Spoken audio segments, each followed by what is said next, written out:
Good evening, grade 8. Welcome to video 2. Now I do notice it says topic 3 here.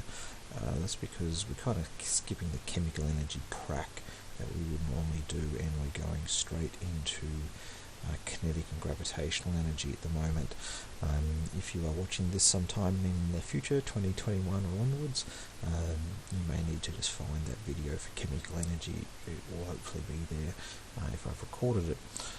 So here's the waltz that we'd go through for this. We want to describe kinetic energy, we need to know what it is, and we want to be able to understand a connection between kinetic and gravitational energy. A couple of things: find it in day-to-day life, okay, it's around you everywhere, so you should be able to identify it, and I'm going to make you do some calculations. So, kinetic energy, the reason we're looking at this today is it's the energy you're all familiar with your day-to-day life. You use it every day, you see it every day. It's sort of the main energy. Perhaps electrical energy might be the only thing that is of equal importance to us in what we use every day. So, kinetic energy is anything that's moving. The word for motion in Greek is kinesis, which is where this came from. A lot of sort of core science terms have Greek or Latin roots because the natural philosophers, which is what they call scientists called themselves when they sort of first started getting going and codifying things, really liked their Greek and Latin. And anything that is moving has some amount of energy, and we can calculate it. So that means there's a formula, and we can do some math to work out how much energy something has. Now, normally, obviously, you'd be sitting here in class, and I could ask this question 90% of the time. You know, you've come here from lunch, or I could say you've walked here, you've come here this morning from a Connect class. Let's say perhaps you're sitting in bed. Now, hopefully you've got out of bed sometime this morning, perhaps went to the bathroom, had a shower, got some brekkie. Where did the energy come from to let you walk around your house? Perhaps this afternoon you might go for a walk around your block, or a jog, or you may ride your bike, perhaps play a little basketball. Where do you get that energy from? Because they're all types of motion, and motion is energy. And remember, in video 1 we said that you can't create or destroy energy. It has to come from somewhere else.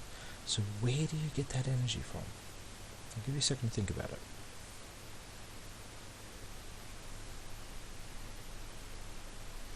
Okay, now hopefully you've kind of got an idea in your head, and you might have gone, well, it comes from our food.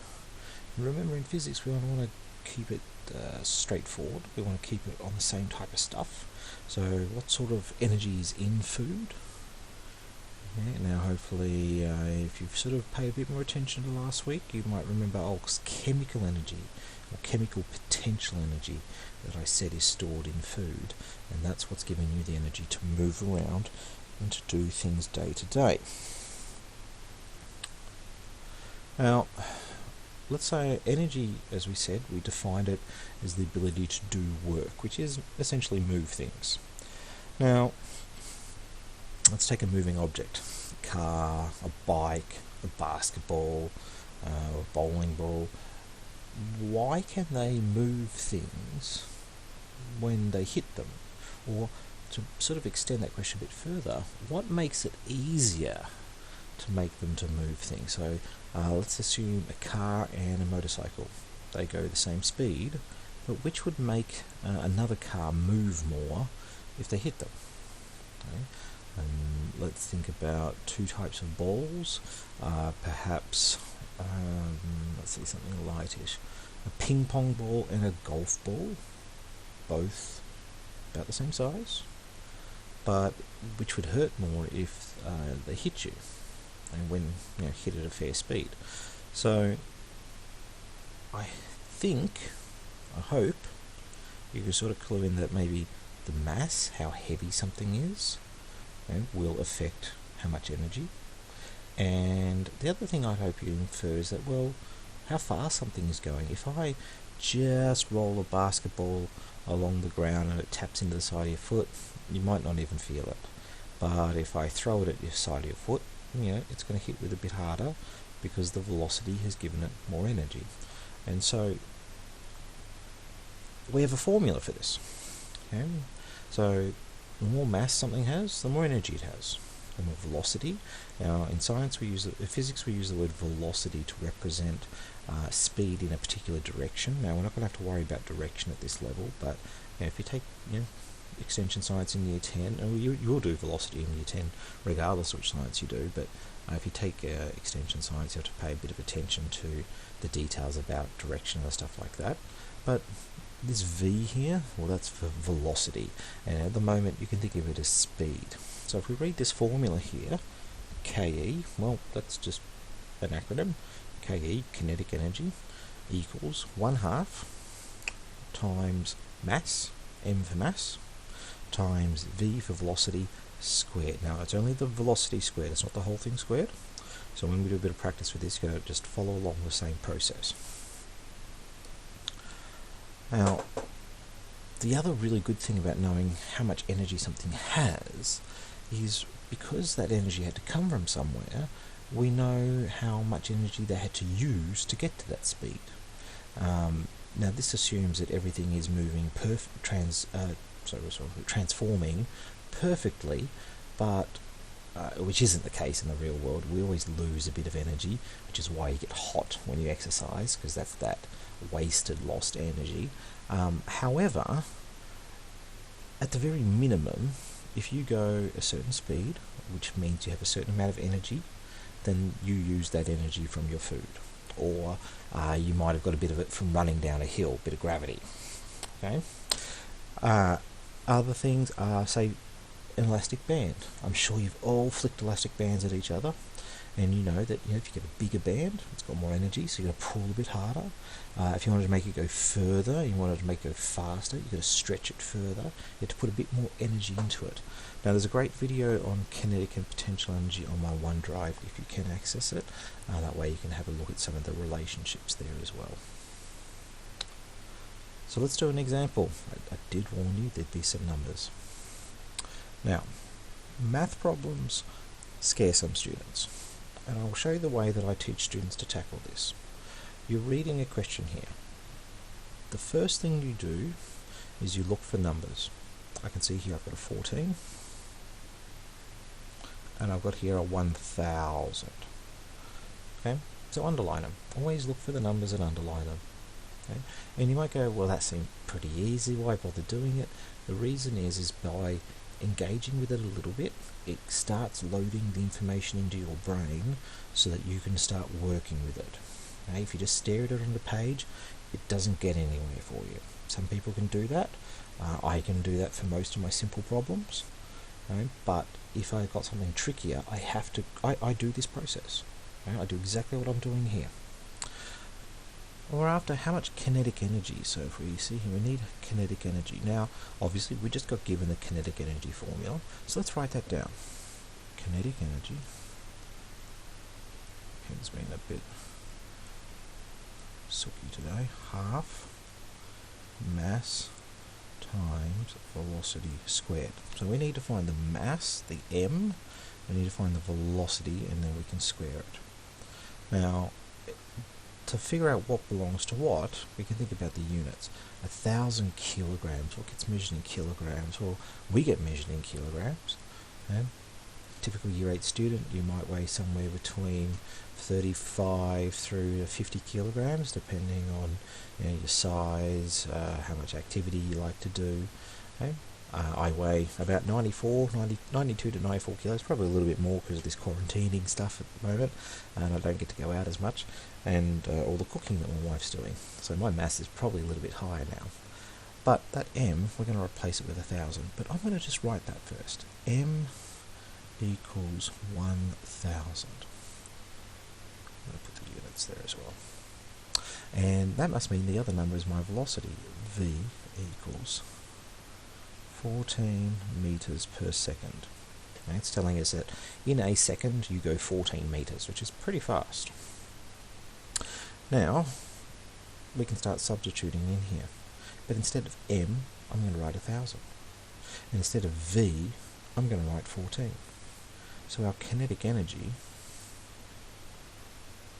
equals 1/2 times 1,000 times 14 squared. And now we're at the point where we can just put these things in the calculator. Okay? Now, do have to be careful that you don't do 1/2 times 1,000 equals, times 14 equals, square equals, because you'll get a very, very wrong number. Remember your BODMAS laws? You've always got to do this 14 squared first. Okay, so if you chuck 14 squared, okay, put that in first, then times it by 1,000, then times it by 1/2. That works. But here's a simple trick to help you with this. 14 squared just means 14 times 14. So let's rewrite this. Equals 1/2 times 1,000 times 14 times 14. Because that's all that v squared means, the velocity times the velocity. And now you can just plug that straight in your calculator and you will get the right answer. You don't have to worry about you doing it in the right order. Okay. So 1/2 times 1,000 times 14 times 14. And we get that this is equal to 98,000. I'll put KE here.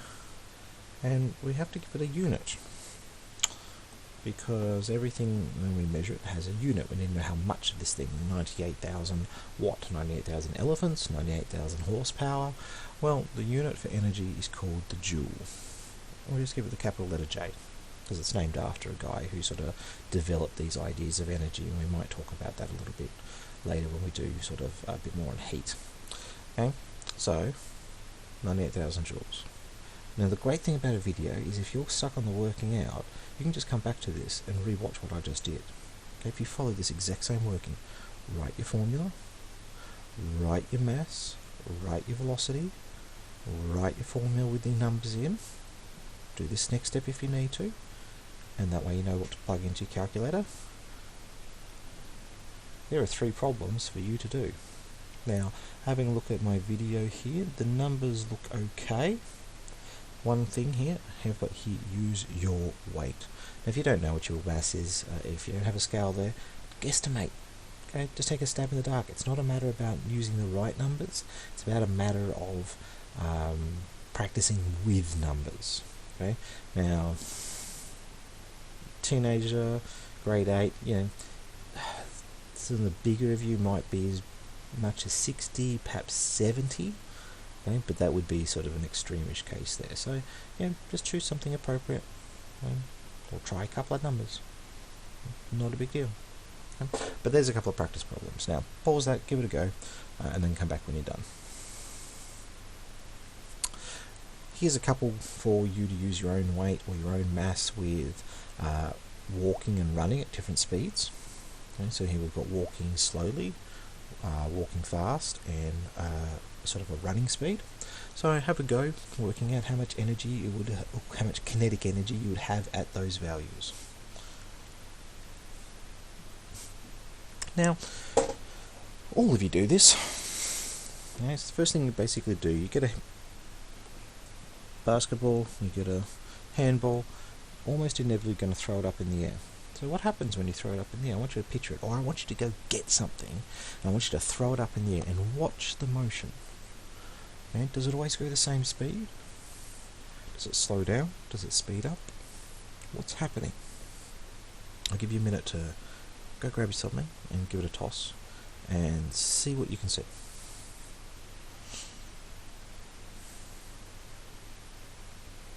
See, I've got my pen here, I'm throwing it up in the air.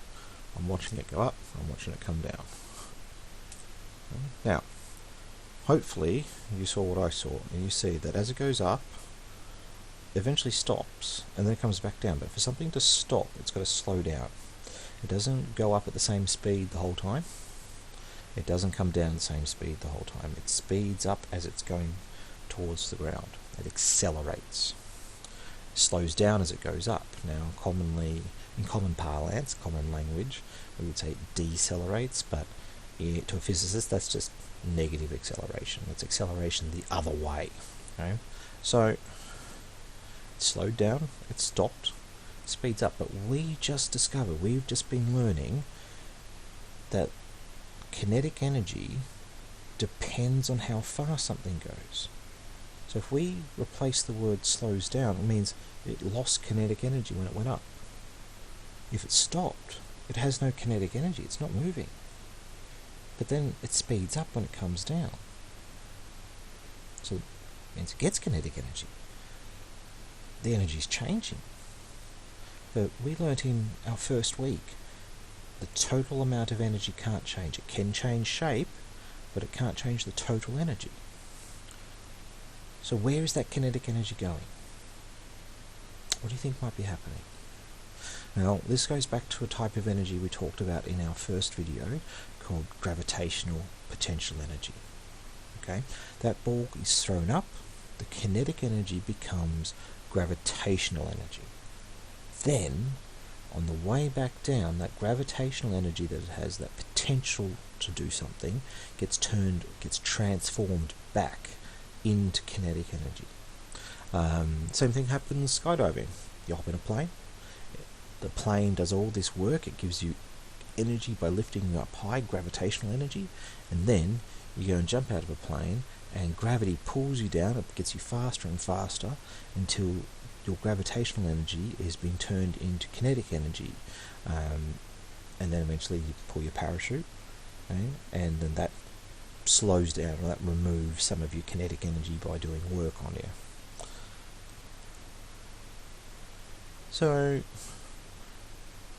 this is a sort of weird slide because at this point, now normally I do this in the classroom, I get you guys to explore some stuff. So I'll paint you the story and you can try to come up with this as a thought experiment. And you might go, well, that seems useless, but Albert Einstein helped develop some of his ideas on special relativity and general relativity by doing thought experiments because they didn't have equipment precise enough to make the measurements needed. The measurements came after the theory. So I want you to imagine that you have a bucket of sand, or a sand pit, and you have two different balls. You've got a ping pong ball and you've got a golf ball. They're about the same size.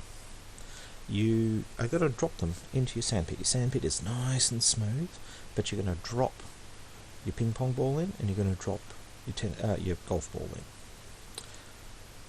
If you drop them from the same height, which makes a bigger hole? Think on that for a second. Write it down if you need to. Write your prediction down. Write your thoughts down. Okay, now let's take the golf ball, and you got two golf balls. They weigh the same, they're the same shape, but you lift them to different heights. You lift one a metre above and you lift one 2 metres above. Again, you drop them both. Now they hit the ground at different times, it doesn't matter, but which one will make the bigger hole? Okay, that's what I get students to do in the class. And you go, that seems kind of boring, but sometimes you've got to do a simple thing to come to a deeper understanding about the world around us. Okay? So gravitational energy has two physical factors. Okay? It is affected by how much mass something has and how high it falls from. Now there's a constant in this called gravitational acceleration, and every object has one. The Earth has a gravitational acceleration. It's about 10 meters per second squared, which is really lucky convenience. The real number that you use in higher levels is 9.81, but we're going to round it to 10 for this year. The Moon has a much lower gravitational acceleration. Mars, somewhere between Earth and the Moon. Jupiter's, if it was solid, has a really much higher gravitational acceleration. Okay, so different places or different sized planets you stand on have different gravitational accelerations, and that's really cool. You've got a gravitational acceleration as well.